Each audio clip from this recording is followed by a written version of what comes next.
Zim, what's Can you good, hear bro? me? I'm doing pretty good. How about yourselves today? Good, bro. I'm good, All chilling. right, all right. I just want to make sure you can hear me.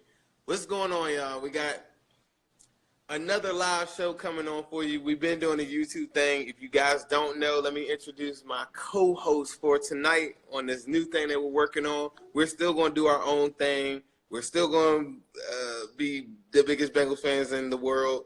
And I want you to talk to the people, Ace. Tell them about where they can find you and what they can expect. You guys can find me on New Stripe City on YouTube. You can find me on Twitter. You can find me on IG. Basically, you can find me anywhere on any social media platform. What's going on, Diddy? We got some people that have been some day ones in here. I see it's a lot of people already. All right. But yeah, we're gonna get right into this because we don't want this to be an extra long show. I guess the number one topic for sure is who?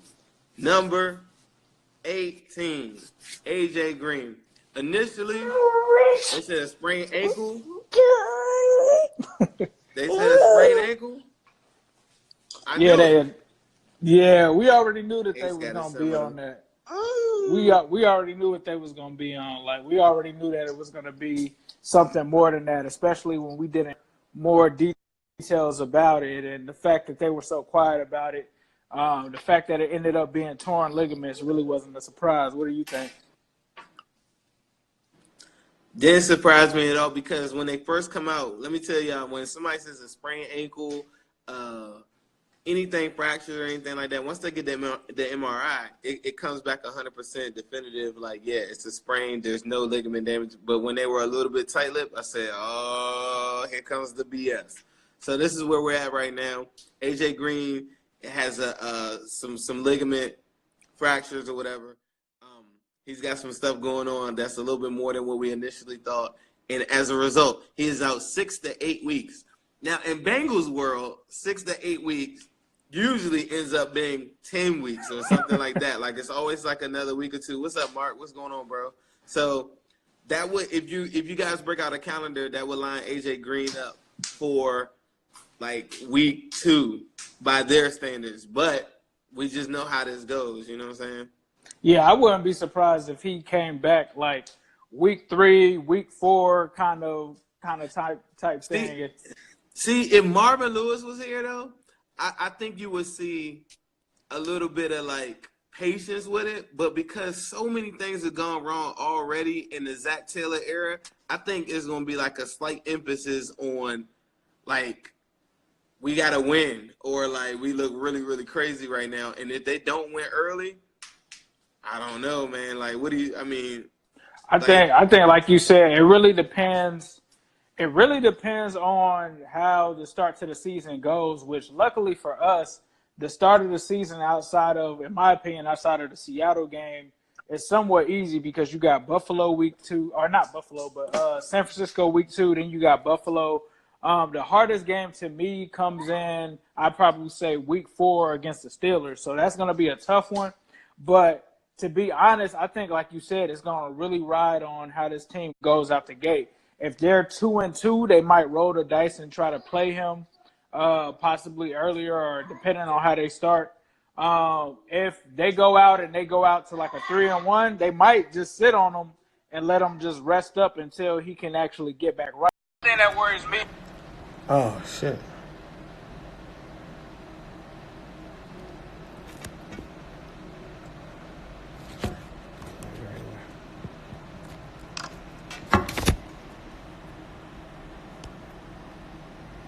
sorry about that. I don't know what just happened to Instagram. Just did like a thing where like just kicked me all the way off. So as Ace was saying, my have been seen already is on here with me tonight from New Stripe City. So me and him been doing some stuff on YouTube. I'm sorry about that, Ace. Like something Nah, with you my good. phone. I don't know. It just popped right up on Instagram. It was like eyes over in the middle of your thoughts. So you left off at the part where you were saying the one thing that scares you is what? The one thing that scares me is that they bring AJ Green back too early. And he gets re-aggravated. He re-aggravates his injury and he goes down for the season. So that's one of the things that worries me because he's shown that he's been able to heal from injuries and come back and re-aggravate them, Howdy. right? Mm-hmm. So that's the thing that scares me, because it's like, don't rush him back too fast, because if you lose him for the season, he's going for the season. Mm-hmm. And see, that's one of them things where most fans too. Let's say at the time they say, all right, yeah, we're gonna let AJ get out there week 2, and in your heart of hearts he should probably wait like another week or so. But if something happens, then all Bengals fans gonna be blaming the training staff. Like, see, we told you. So it's like one of them things, like, you really can't win if you take too long. The the fans are gonna say, well, the training staff can't get him ready early enough. If you bring him back too early Right. and he messes up something, they're gonna be like, the training staff screwed him over. Like, it's so crazy. It's like, people don't realize this is football, and I don't know. I there is merit to like some things that need to happen with the training staff, but it's just the luck of the draw. If you watch like teams like the Giants and stuff like that, like, they don't have anybody right now. Like, they don't have any wide receivers, and we're like on the 3rd day of training camp. Yeah, that's very true. I think, like you said, that's a great team to bring up, because they lost 2 wide receivers to injury. They got another one that just got suspended the first 4 games. But when you talk about AJ Green, I don't know if I'm mistaken or not, but I think I read something earlier where they think that it could potentially be something where he needs to have surgery. So that really kind of I saw he said he was going to get a second opinion. right. So usually, too, when they say they want a second opinion, that's because the doctors told the players something that they probably didn't want to hear. It's not the other way around. You're not going to get a doctor say, yeah, you good to go, and then you go get a second opinion just because it's nagging. Generally, that doesn't happen that much. That's why the fact that he's saying he wants a second opinion, that's not a good sign. And also, if they've identified exactly like what's wrong with it initially, the first thing that they would do, AJ Green would have had a surgery this morning. Right. You know what I'm saying? He would have had surgery this yesterday morning, not today. So, like, I think people reading the headline that say he's coming back in 6 to 8 weeks or whatever, like, you got to read between the lines. That doesn't really look good, like, on a lot of different fronts. And I'm not being negative.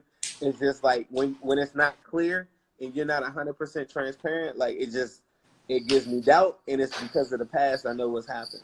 Exactly. Like, you talk about the past, like, they were just saying and blowing all of this smoke that Jonah Williams was going to be okay. Then you get a notification that he's out for the season.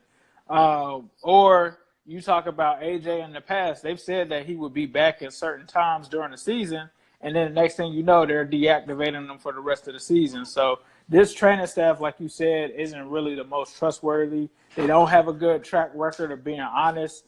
Like you said, you got to read between the lines with them a lot of the times. You got to look and see when people go and get second opinions. You hit the nail on the head. When you go and get a second opinion, that's bad. That sounds to me like, okay, they told you something you didn't want to hear. You might need some season-ending surgery, and you like, nah. I'm not saying that's the case. I'm just speculating. Like, they could have been like, you need season-ending surgery, and he was probably like, nah, let's see if we can get around this or whatever. So that all I'm gonna say for Bengals fans is prepare for the worst. That way, if the worst happens, you're not let down. If they say that AJ Green is out for the season, you're not let down. We're gonna definitely hope for the best. We want him to be back, but don't get your hopes up thinking that he's gonna be back week 2.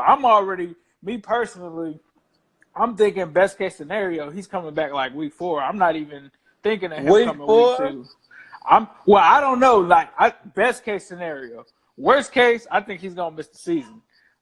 Best case, I think like week 4. Like, to say that he's gonna be back week 2, that just really scares me, because it's like you're dealing with a torn ligament, so you have to give that ligament. And I'm no doctor or anything by any means, but like when you tear something, I tore my hamstring before. Like, you have to let it heal, and there's no way to really tell. In my experience, they might have some kind of medical device or something like that to be able to tell if it's fully healed. But like, you're kind of playing a guessing game. Like with John Ross right now, it's a guessing game. That's why they're saying that he's out 2 weeks, because you don't want him to get out there thinking that his hamstring is good again. He tweaks it again, and he's out another 6 to 8 weeks. So with an injury like that, it's all going to really be dependent upon how that tendon, or however many tendons he might have torn, how long it takes for those to heal. Man, and one thing I don't like doing is speaking on the unknown a lot. So I don't want to like paint Right. this picture that I have some inside track on like what's going on. I'm just saying like read between the lines. Me and Ace Boogie are just trying to give you guys some insight on what they're saying and what they're putting out there, and it's not 100% like definitive. And when that happens, it's usually problems. All right, so next Right. thing, And let's get into and this training just camp to stuff clear it because up, we can't just we are my bad. Just to clear it up, we are not saying we have any inside sources saying that anything is bad with AJ. We are just speculating, pure speculation. hear speculation going off of the reports that we've seen 6 to 8 weeks, but AJ Green wants a second opinion. So take it how you want to take it. It was a couple of questions I wanted to ask.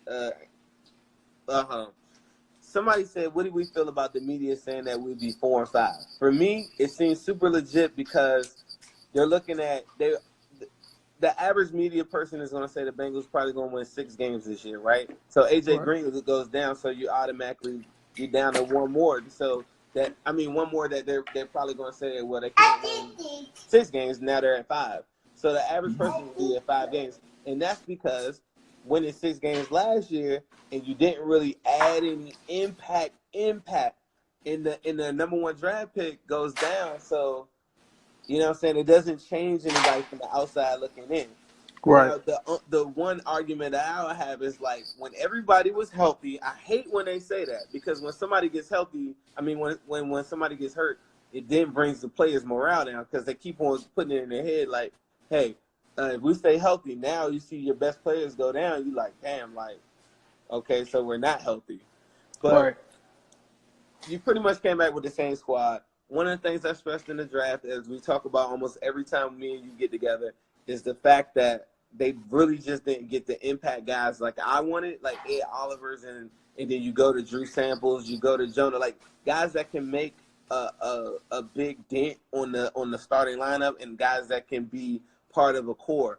But when I say impact, I'm talking about like a Carl Lawson like talent, somebody that does something way better than everybody else. Right. Somebody that does something way better than everybody else. So some of the people that I named, whatever, when we were going to the draft, they had different traits that I feel like they would impact a team faster.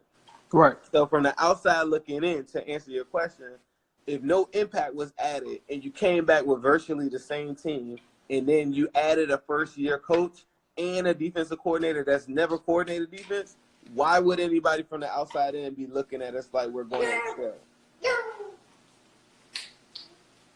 So that was me answering that question. The next thing that I wanted to talk about with you, Ace, is we got a little bit of insight from some of the stuff at camp. Gotcha. Jermaine Pratt has been starting second team role. I think he had the headset, but either way, Yep. he's been. They could have put him third on the depth chart behind Jefferson's and all these other guys that we name every week or whatever. Right. But it didn't. So that's a big thing to see a rookie having a role early on. What do you feel about that? Are we reading a little bit too into it early, or like do you think there's something there? I think there's something there. I think you look at the responsibility given to him to give a rookie like that the responsibility of play calling, especially this early in his career, bodes well for him. I saw a couple videos with our new linebackers coach, who I was a huge fan of the hiring. I think his name, before I butcher it, I think it's Tim Labaku or something like that. Mm-hmm. He seems like he's an avid supporter of Jermaine Pratt. And to be honest with wasn't you, he like in a 3-4 defense or something, and he came from like Texas A&M or something? yeah, he came from Texas A&M. He definitely came from Yeah. Texas A&M. But I think I one thing that I said a long time ago when we actually hired him, I looked up some of his interviews, and he talked about that he looked for 3 things in a linebacker. One was how smart he is. Number 2 was how fast he is, and number 3 was, I think, length. I think was what he was looking for in a linebacker. And I think when you look at Jermaine Pratt, I think he's pretty solid. I think if you look at him compared to what we have in the locker room right now, there's no reason to not throw this guy into the fire. So I think that they're kind of easing him in, like you said, with that second team. But potentially it could be like a changing of the guard where mid-season or once he kind of gets his feet wet in terms of getting some experience, maybe he can become that guy that's going to be the guy either in the middle or on the right, however they really want to play him. But he could be a guy that could definitely I think, like you said, we didn't really pick an impact player, but if there was to be an impact player from this draft, it really could be Jermaine Pratt because that position is so weak, and it's a position where you can have an impact on a defense. Like you talk about Vontaze Burfict, you even look back last year with a Darius Leonard and the impact that he had on the Colts defense, which was pretty Oh much yeah. trash the year before that. I'm not saying he's going to be defensive rookie of the year or anything like that, but if you have a Jermaine Pratt back there and he's able to get like 100 tackles, that would be a huge impact for us just because we're used to, the not knocking Preston Brown or any of those guys, but we're kind of used to the guys that we already have there. So I think it bodes well that they're pretty confident in his abilities and that he should have at least an opportunity to start, which is I don't know when the last time we've been able to say that with a rookie linebacker that we picked in the past, since about 2012, 2013. So what are your thoughts on it? I'm all for it. I see it around the league way too often because linebacker out of every position in the National Football League is a position that doesn't really hold its value. Running back and linebacker, they see too much contact. The lifelong, the shelf life of a linebacker isn't long. So a lot of teams go with youth very, very early, and that's not a big deal because a lot of these guys got a lot of miles, a lot of tread on the tire. So Right. like guys that come over that hadn't missed too many games now start to feel that a little bit more, especially Right. when we talk about like Preston Brown, somebody that's been healthy every single year. I mean, he's got tread on the tires now. So Right. Right. I like to That's see the true. young guys do it because, I mean, the only way to advance is the experience from your failures or your flaws. And you know what I'm saying? There's only so much studying you could do. So to see guys get early action, whether it's a little bit or not, it might scare them. They might have some bad reps, but it's game reps. Right. And the next time that they get called up, to me, it's not a big deal. And that's why I like it a lot. I mean, especially if you're going to go out on a limb and draft a linebacker that early. Like, that's an early pick. Like, It I know is. people wanted people like Devin Bush early first round, but Right. drafting in the third, back-to-back years or whatever, that's a big Right. deal. That's nothing to, like, just skip over.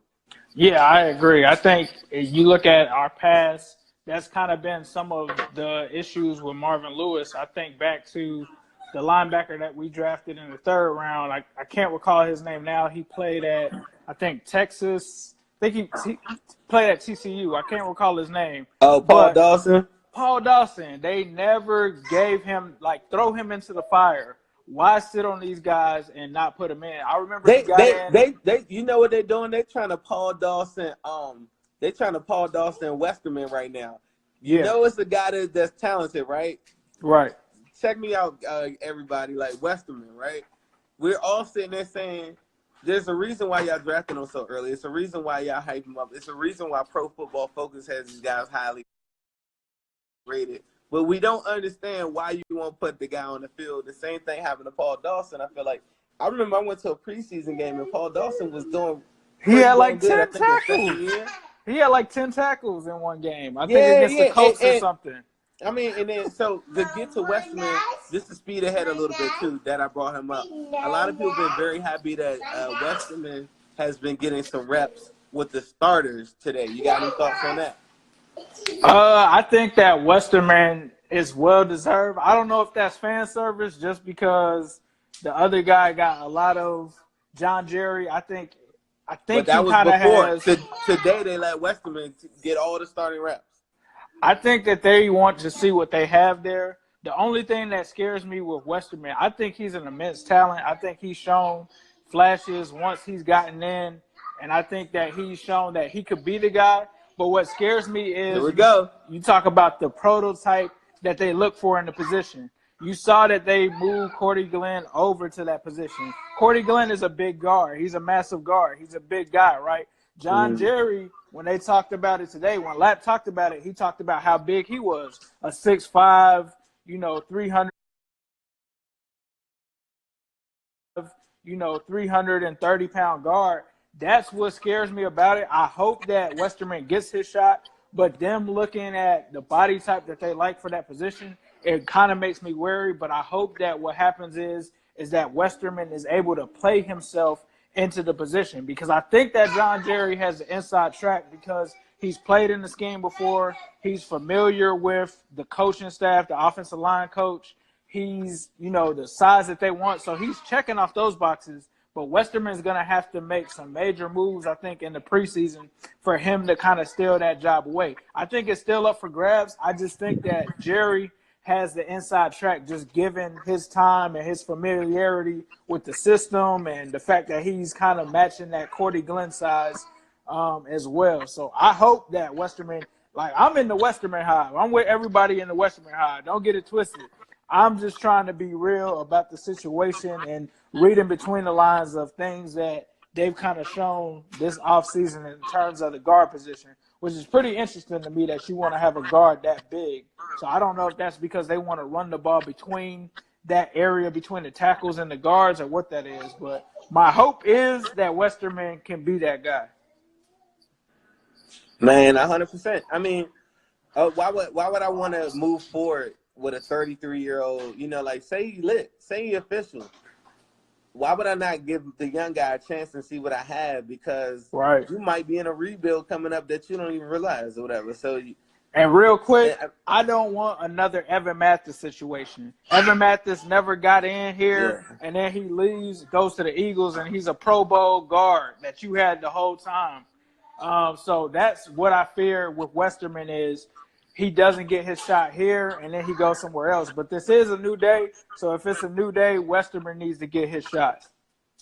Yeah, so that's one of the big things that we're going to be looking for. I think everybody is looking for, to see Malik Jefferson and Westerman. If I had to take a poll, if y'all could talk to us right now, who would y'all say is the number one person that y'all want to see get on the field that is currently not got on the field in the Marvin Lewis era? Or it may be a rookie. It may be Drew Sample. I know another one. Y'all name for me, who do y'all think should be getting played? And this is another thing. Because I don't live in Cincinnati right now, right? I listen to the radio for other teams when I'm traveling or when I'm at home in D.C. or whatever. The same way that we feel about the players is, I assure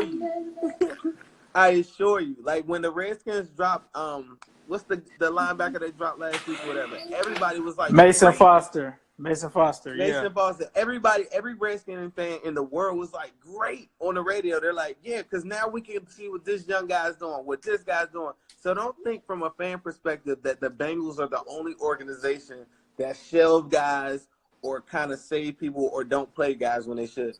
And there are many Evan Mathis. I'm not saying that you're like picking on him or whatever, but there's a lot of examples of Evan Mathis type situations. But that's what you don't want. That is like, that's like buying an investment and then never actually putting forth an effort to make any income on it. Right. And then you just let it walk away. You know what I'm saying? So they do that often.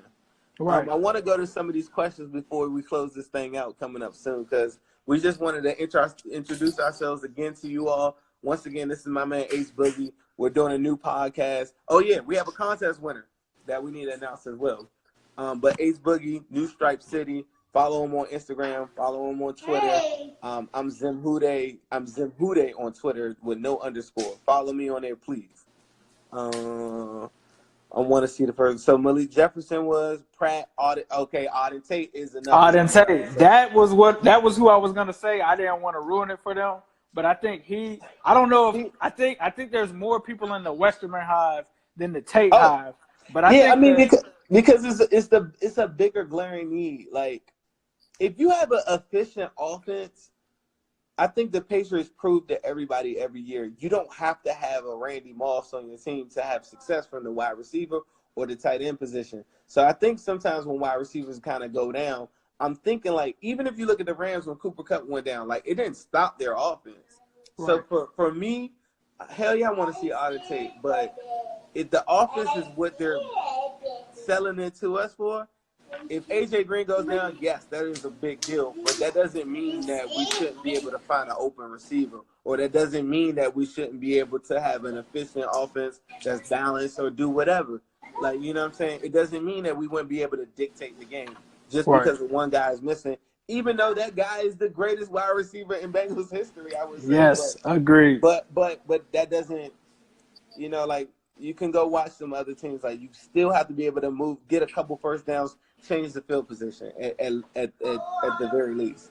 And one thing that I'll say, Oh, Zim, just Stanley touching Morgan is hurt, but go ahead. I'm sorry. Somebody one took. He went one out on a thing. cart yesterday. One thing that I'll say is I'm not trying to be like the optimistic Bengals fan or anything like that, but one thing that I like about this, the positive that comes out of this, is that it's going to make Andy Dalton rely on Tyler Boyd, John Ross, Tyler Eifert, Auden Tate.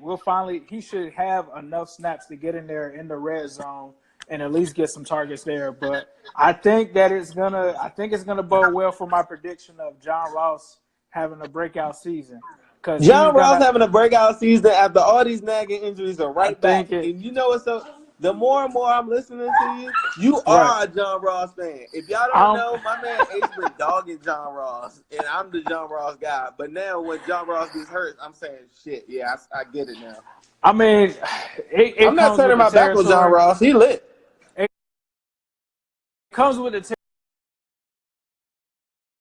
territory of those smaller receivers, right? You look at the D-Jacks and those guys, they always seem to have the soft tissue injuries and stuff like that, but it's like no choice. It's almost like to a corner where he has to, show up. He's going to have to be a focal point of the offense. So and not even just him, obviously Tyler Boyd has proved it. I honestly think everybody's sleeping on Tyler Eifert. I think Eifert is going to really be the number one target in the offense if he can stay healthy.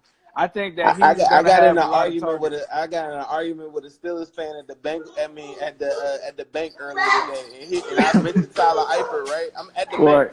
I'm mentioning Tyler Eifert. He like Tyler Eifert.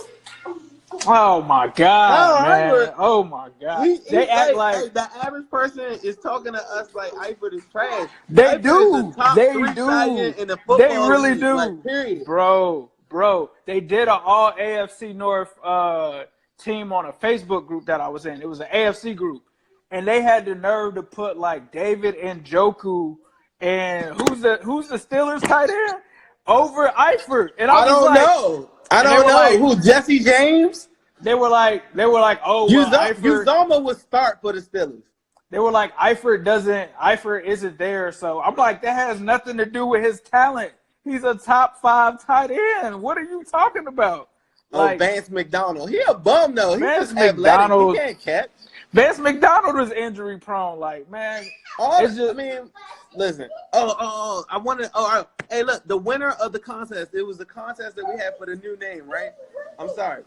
All right, so look, this person won for the best segment. When we do these lives on Instagram or whatever, it's going to now be called the Who Dey Society.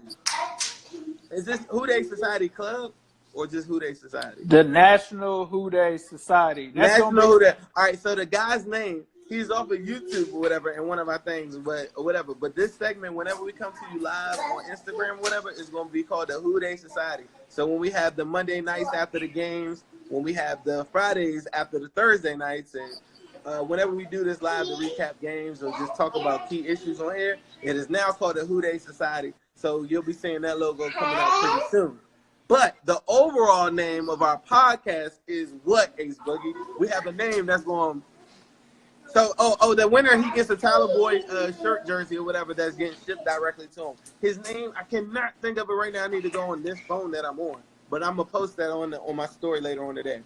Yeah, man. He I think he was a commenter from YouTube, but the official name of the podcast, we wanted to use that one, but we thought about the legal implications and things like that. So we went with Orange is the New Black, and I think that's gonna be the name going forward. Let us know what you guys think of the name. I think it's just right, and it fits the fan base.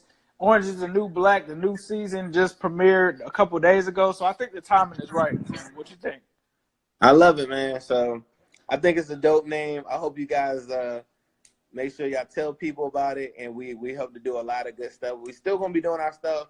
Like on you, Ace gonna still be doing this thing on YouTube. I'm still gonna be on here, whatever. But when we get together, Orange is the New Black. We're just gonna be going into our stuff like we always do. We're gonna try to make sure we record these so we can post these up for people that don't get it too, that don't get a chance to come to the live. Oh, But and shout out, yeah, I'm to calm. Anthony I'm Cosenza. very calm today. Shout out to Anthony Cosenza. I saw Anthony Cosenza from the Orange and Black Insider was in here earlier. Anthony, shout out to you, man. Okay. Yeah. I pinned that joint. I saw him too. He probably doesn't even think I know him. I be like real cool. I'm real cool. I'm not. Yeah. Yeah, I Anthony's think I dope, know him. man. Anthony's dope. Yeah, he's good people. Yeah. Hey, but I think. Do you want to answer any more questions that I saw? Oh, You, my man Ed Fu Young, who is like the biggest Bengals fan, like that be ready to like end his whole life when the Bengals lose or whatever. My man Ed Fu Young says that we all need to collectively shit on Billy Price because he is a bust at this point. Is that what you're saying, Ed Fu Young? He is a complete bust. oh my And we're in year God. 2. Is that it? I know you're saying he's done, right? Egg Foo Young. Oh man. Ed Fu Young. Congratulations. Ed Fu Young just got married too, everybody. Hey, congrats, Egg Foo Young, for sure. But no, he pretty much said Billy Price is so injury prone that nobody should be talking about John Ross if y'all don't talk about Billy Price. Always been injured. Because that's another thing from camp is Hopkins has been taking all the starting reps. My guy, that's my guy, Hopkins. That's why I'm cool with it. Like, I'm gonna let Billy have his time to get over the injuries, get his learning curve through there. Because we got Hopkins, man. So we at least know that we have, average center play there if he's not there. We don't have to worry about another Russell Bodine situation if he has to hold it down. But I'm gonna give Billy Price the benefit of the doubt. I think my cousin jumped on our last live on YouTube and tried to say that I was a Billy Price hater. I do not hate Billy Price. I'm an Ohio State fan, right? But I'm not going to be an Ohio State fan to the point where I'm going to overlook somebody having a bad year. But it's a new year. It's a new day. I'm going to give him the benefit of the doubt, especially with him having that. I think it was a pec injury last year. So I'm going to give him that benefit of the doubt, and we'll see what he does this year. But Egg Foo Young, don't go off on the deep end on him yet. Let's give him probably this season. Who, me? And let's see what he can do. Hit the switch. My bad. Nah, you good. Hey. But thank y'all, everybody. We have a new winner for the contest. I'm going to post that on my story coming up. Ace is going to post it too. Give him a shout out. If y'all got any questions and stuff, just DM them to me. Hit Ace up. You could DM them to him, New Stripe City on Instagram. I'm gonna use those in the next show. I think we're gonna do is just gonna be all questions.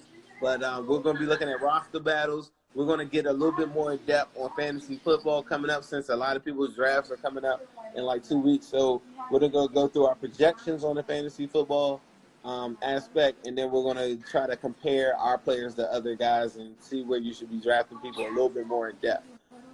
Aside from that, I can't think of anything else I want to say. You got anything you want to say? Nah, man. Just keep your heads high. It's going to be okay. We're going to weather the storm, Who They Nation. And you already know we're going to hold it down. Who They? Who They?